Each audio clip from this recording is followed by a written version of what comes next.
ಅದಕ್ಕೆ ನಾನು D K ಶಿವಕುಮಾರ್ಗೆ ಪ್ರಶ್ನೆ ನಾನು ಕೇಳೋದಂಥದ್ದು, ಈ ಹಣನೆಲ್ಲ ಸಿದ್ದರಾಮಯ್ಯ ಮಾಡಿರೋ 7,64,000 ಕೋಟಿ ಹಣ ಹೆಂಗ್ ಮಾಡ್ತೀರಾ?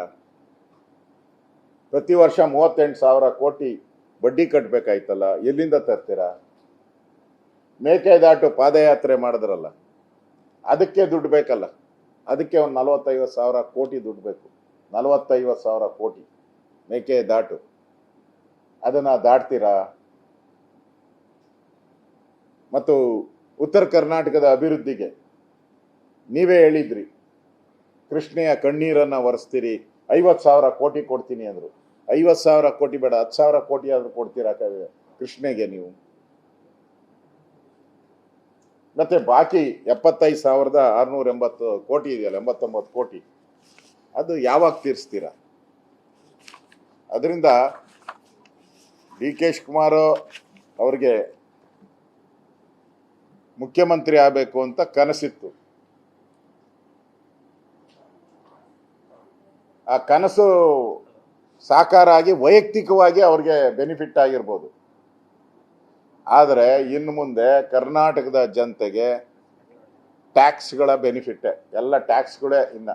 ಕರ್ನಾಟಕದ ಜನ ಇನ್ನು ತೆರಿಗೆ ಹೊರೆಯನ್ನ ತೆಗೆದುಕೊಳ್ಳೋಕೆ ತಯಾರಾಗಿರ್ಬೇಕು. ಡಿ ಕೆ ಅಂದ್ರೆ ತೆರಿಗೆ, ಡಿ ಕೆ ಅಂದ್ರೆ ಟ್ಯಾಕ್ಸ್. ಆ ತೆರಿಗೆಯ ಹೊರೆಗಳನ್ನ ತಗೊಳೋಕೆ ಕರ್ನಾಟಕ ಜನ ರೆಡಿ ಇರಬೇಕು. ಆ ಪರಿಸ್ಥಿತಿ ಇವತ್ತು ಕರ್ನಾಟಕದಲ್ಲಿ ಕಾಣ್ತಾ ಇದೆ. ಅದರಿಂದ ಡಿ ಕೆ ಶಿವಕುಮಾರ್ ಹೊಸ ಮುಖ್ಯಮಂತ್ರಿಗಳಾಗಿ ಈ ಸವಾಲುಗಳು ಅವರೆಲ್ಲ ಮುಂದೆ ಇರೋವಂಥ ಸವಾಲುಗಳು. ಅದರಿಂದ ನನಗನ್ಸ್ತತೆ ಈ ಕೆಟ್ಟೋಗಿರೋ ಬಸ್ಸು ಇನ್ನು ಗುಜರಿಗೆ ಹೋಗ್ಬೇಕೇ ಹೊರತು ರಿಪೇರಿ ಆಗೋ ಮಟ್ಟದಲ್ಲಿ ಕಾಣ್ತಾ ಇಲ್ಲ ಅಂತ ಅನಿಸ್ತದೆ. ಕೇಳಿ. ತೆರಿಗೆ ಕಡಿಮೆ ಮಾಡುವಂತ ಭರವಸೆ ಇದೆ, ಯಾಕಂದ್ರೆ ಬಹಳಷ್ಟು ನಿರೀಕ್ಷೆ ಇದೆ. ಹೊಸದಾಗಿ ಸಿಎಂ ಕೂಡಲೇ ಏನೋ ಘೋಷಣೆ ಮಾಡ್ತಾರೆ ಡಿ ಕೆ ಶಿವಕುಮಾರ್ ಅಂತ ಒಂದಷ್ಟು ಚರ್ಚೆಗಳು ಕೂಡ ನಡೀತಾ ಇದೆ. ತೆರಿಗೆ ಮಾಡಕ್ಕೆ ಫೈನಾನ್ಸ್ ಅಲ್ಲಿ ನಿಮ್ಗೆ ಹಣ ಇಲ್ಲಲ್ಲ. ಹಣ ಇದ್ರೆ ತಾನೇ ನೀವು ತೆರಿಗೆನ ಕಡಿಮೆ ಮಾಡಕ್ಕೆ. ಈಗಲೇ ನಾವು ಎಷ್ಟು 19,000 ಕೋಟಿ ಡಿಫಿಷಿಯಟ್ ಅಲ್ಲಿ ಇದ್ದೀವಿ. ಡಿಫಿಷಿಯಟ್ ನಮ್ದಿರೋವಂಥದ್ದು 19,262 ಕೋಟಿ ಡಿಫಿಷಿಯಟ್ ಅಲ್ಲಿದ್ದೀವಿ. 19,262 ಕೋಟಿ ಕೊರತೆ ನಮ್ದು. ಅದು ಸಿದ್ದರಾಮಯ್ಯನ ಮ್ಯಾಜಿಕ್ ಬಡ್ಜೆಟ್. ಅದು ಆಕ್ಚುಲಿ ಅಷ್ಟು ಬರಲ್ಲ, ಇದು ಇನ್ನೂ ಜಾಸ್ತಿ ಹೋಗ್ತೈತೆ. ಅವರು ಸುಮ್ಮನೆ ತೋರಿಸಿದ್ದಾರೆ, ಅಬ್ಕಾರಿ ಆದಾಯ ಇಷ್ಟು ಬರುತ್ತೆ, ರೆವಿನ್ಯೂ ಇಷ್ಟು ಬರುತ್ತೆ, ಟ್ಯಾಕ್ಸು ಟ್ರಾನ್ಸ್ಪೋರ್ಟಿಂದ ಅಂತ. ಅಬ್ಕಾರಿ ಒಂದು ಬಿಟ್ಟರೆ ಇನ್ನೆಲ್ಲ ಟ್ಯಾಕ್ಸ್ಗಳು 30% ಕಡಿಮೆ ಆಗಿದೆ ಈ ಸರಿ. ಸ್ಟ್ಯಾಂಪ್ ಡ್ಯೂಟಿ ಅಂತೂ 30% ಕಡಿಮೆ ಆಗಿದೆ ಈ ಸರಿ, ಸ್ಟ್ಯಾಂಪ್ ಡ್ಯೂಟಿ.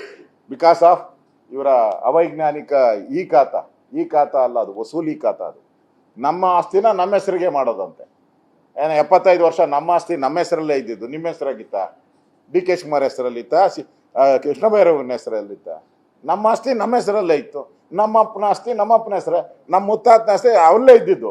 ನಿಂದು ಹೊಸ ಖಾತೆ, ಈ ಖಾತೆ ಆ ಖಾತೆ, ಬರೀ ಈ ಖಾತೆ ಅಂತೇಳಿ ಖಾತೆಗೆ 10,000ದಿಂದ 1,00,000 ರೂಪಾಯಿ ವಸೂಲಿ ಮಾಡಿದ್ರಿ. ಇಡೀ ಕರ್ನಾಟಕ ವಸೂಲಿ ಇನ್ನೂ ಮಾಡ್ತಾ ಇದ್ದೀರಾ. ಫ್ರೀ ಅಂತೆ. ಫೋನ್ ಪೇ ತೋರಿಸಿದ್ದೀನಿ ನಾನು ಅಸೆಂಬ್ಲಿಯಲ್ಲಿ. ಫೋನ್ ಪೇ ಎಲ್ಲಿ ಲಂಚ ಕೊಟ್ಟಿರೋದು, ಫೋನ್ ಪೇನಲ್ಲಿ ಆನ್ ರೆಕಾರ್ಡ್ ತೋರಿಸಿದ್ದೀನಿ ನಾನು. ಅಂತ ಲಕ್ಷ ದಾಖಲೆಗಳು ಕರ್ನಾಟಕದಲ್ಲಿ ಅವೈಲಬಿಲಿಟಿ ಇದೆ. ಅದರಿಂದ ಕೊರತೆ, ದೊಡ್ಡ ಕೊರತೆ ಇದೆ. 19,000 ಕೋಟಿಗಿಂತ ಜಾಸ್ತಿ ಕೊರತೆ ಇದೆ. ಅದರಿಂದ ಈ ಸರ್ಕಾರದಿಂದ ಏನು ನನಗನ್ಸುತ್ತೆ ಏನು ಬೆನಿಫಿಟ್ ಏನು ಸಿಗಲ್ಲ.